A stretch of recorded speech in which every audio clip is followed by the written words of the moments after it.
Hi, this is Vicki. Today I want to show you how I made this beautiful card using a very finely detailed Thinlit die. I just happen to be using the Stampin Up Butterfly Thinlits to create my card, but you could use any finely etched thin die to create a card similar to this. The butterfly image is really the focal image of this card, and other than a few paper supplies and a sentiment stamp, that's all that you really need in order to create this card. So let me show you what you'll need to make a card similar to this. To create today's project, you'll need the following cardstock supplies. You'll need a piece of cardstock that measures 11 inches by 4 1/4 that is scored at 5 1/2 in the middle so that when you fold it, you get a standard top fold card. You'll also need a piece of coordinating pattern paper. This piece measures 4 by 5 1/4. You'll need a piece of white cardstock. This piece measures 4 3/4 by 3 1/2 inches. And then you'll need an additional piece of cardstock that's the same color as your base card in order to use with whatever die you're using. Now for dies today, I'm using the Stampin Up Butterfly Thinlits, and I'm going to actually be using this middle-sized butterfly, but you could use any intricately cut die shape that you might have. This one works particularly well for this project, but you could experiment with whatever dies you have in your stash. In addition to that, you'll need some type of a die cutting machine. I'm going to be using my Sizzix Big Shot, and you'll need a sentiment stamp. I'm using a Happy Easter stamp. Actually, no, I think I'm going to change that to a Thinking of You stamp that's from my stash. And I'm going to use some Memento ink. And then I'm going to use some adhesive, such as glue dots and my Tombow tape runner. And I'm going to use some ribbon. And this is just ribbon that coordinates with the cardstock that I have chosen. It is a double-faced satin ribbon that is 3/8 of an inch wide. And I'm going to use about, 12 to 14 inches of that. So let me get set up and I will show you how I made this project. I have my Sizzix Big Shot machine here, and I am going to be using the magnetic platform. But if you don't have this, you could use the multi-purpose platform that came with your die cutting machine. I'm going to lay down one clear plastic plate, and then I'm going to bring back the piece of white cardstock that I'm going to use on my card front and the butterfly die. But in addition to that, I have a little bit of a secret weapon that I like to use when I cut with these finely etched dies. I have 2 layers of dryer sheet. I just took a standard dryer sheet, regular scented or unscented, both work well, and I cut it into pieces that work well for the size of die that I'm working with. I'm going to lay down my dryer sheets on top of my clear plastic cutting plate, and I'm going to lay the paper on top of that. I don't want the dryer sheets between my die and my paper.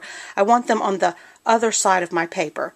Then I'm going to lay down my die, and I want it to be about 1/4 of an inch from the top of this little white piece of cardstock and centered roughly evenly from side to side. I'm going to cover the whole thing with another clear acrylic cutting plate, and I'm going to roll it through.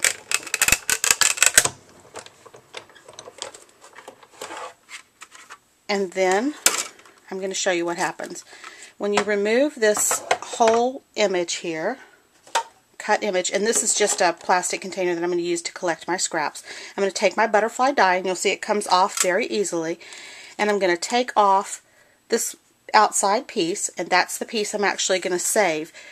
But this butterfly, I want you to see what happens. When I peel it off, some of the pieces will actually remain kind of adhered to that dryer sheet, and the ones that don't, I can literally take my fingers and just knock them loose to basically knock all the extra chads out of my die, and you'll see that I get a very, very detailed image there. Makes it super easy to remove the paper from inside of those little die cut pieces. I actually don't need this butterfly, so I'm going to set this aside,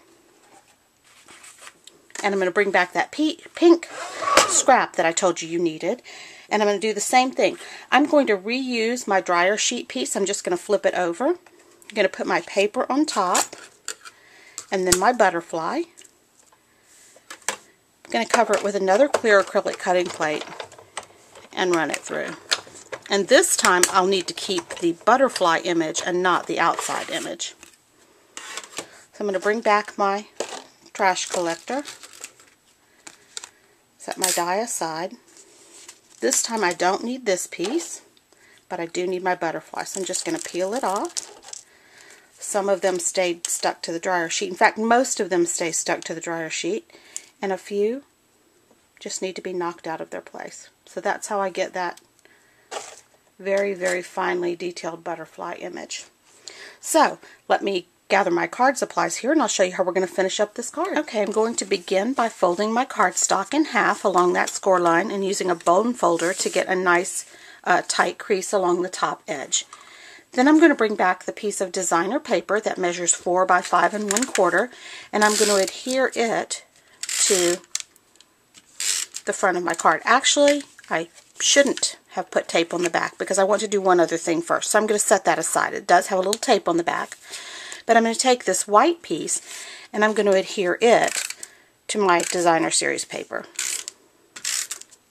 So I'm just adding tape generously along the back, and you want to make sure that you actually do get tape in all of the corners on this. It's very easy to miss those. And then I'm going to line that up so that it's centered. Now it has a little bit of a wider border. It has about 1/4 of an inch all the way around on every side.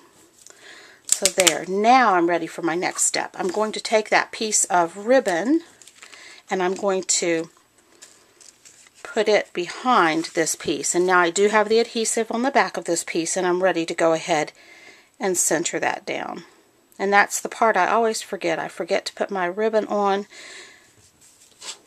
and it's really nice when you can hide it between the layers. So there, I can freely move that a little bit right now. So I'm just going to leave that right there because I want to go ahead and stamp my sentiment next.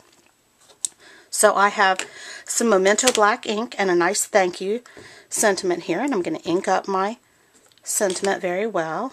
And then I want to put that right near the bottom of my card, maybe a little less than 1/2 inch up from the bottom. There we go. And now I'm going to take my butterfly, and this is the butterfly that I cut out, and I'm going to add a couple of glue dots to the back. Now the body of this butterfly is wider and you can't see all of the detail through the body, so I'm going to hide my glue dots behind that wide part of the body. And if your glue dots are too wide, you can just kind of squeeze them into a shape that will fit on the back of your butterfly body.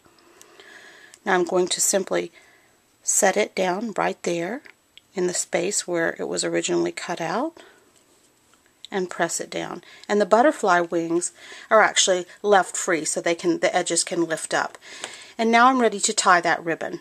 So what I do is I cross my left over my right and go under, and then I pull the top piece up and the bottom piece down. And you may need to flip your ribbon over if you've got too much bulk. And so I have something that looks like a cross here in the middle, and I want to actually kind of encourage my paper to lay down, so you'll see me pressing on the sides. But I have a little cross there in the middle. Now I'm going to put my one finger down in the middle to hold that place, and I'm never going to lift my finger up off of that middle. I want to keep a finger there. And I'm going to pull this top loop up and over, and the bottom loop up, the bottom edge of the ribbon up, and I'm going to go through that little middle. And now I have a piece that goes out to the side, and I want to hold down on this piece. I'm never going to lift up now, and I'm going to tighten with my other hand. And there I have a nice flat knot. And that is really something that you will just have to practice with in order to achieve that effect. If tying knots is difficult for you, I encourage you to get out a piece of ribbon and just try over and over and over until you get a knot that you're happy with. So there you go. And I still have a little bit of freedom of movement in that ribbon, so I can straighten it out. And my card front is essentially done. The only other thing I want to do is I want to add a liner to the inside of my card. So I cut a separate piece of cardstock that measures 4 by 5 1/4. I'm sorry. And I'm just going to secure that to the inside of my card. Just kind of center it up from side to side and top to bottom. And then I have a little strip of the designer series paper that I used on the front, and it is 3/4 of an inch wide by 4 by 4 inches wide. And I'm just going to apply that apply that near the bottom of my piece. And then I'm going to take that same scrap of paper. Actually, I'm going to use the part that I cut the butterfly out of. Same scrap of paper, and I have a tiny butterfly punch, and just to carry that element through, I'm going to go ahead and add a little adhesive on the back of that butterfly and stick it in the upper corner. So my card is completely finished. I think this is a great card because it's quick and easy to put together. It utilizes small amounts of paper, and your focal image is this beautiful finely etched die. And I love the way the butterfly wings have a little movement. If you have any questions, please email me at craftingforfun@gmail.com or check out my blog, craftingforfun.blogspot.com, for other craft ideas. Thank you.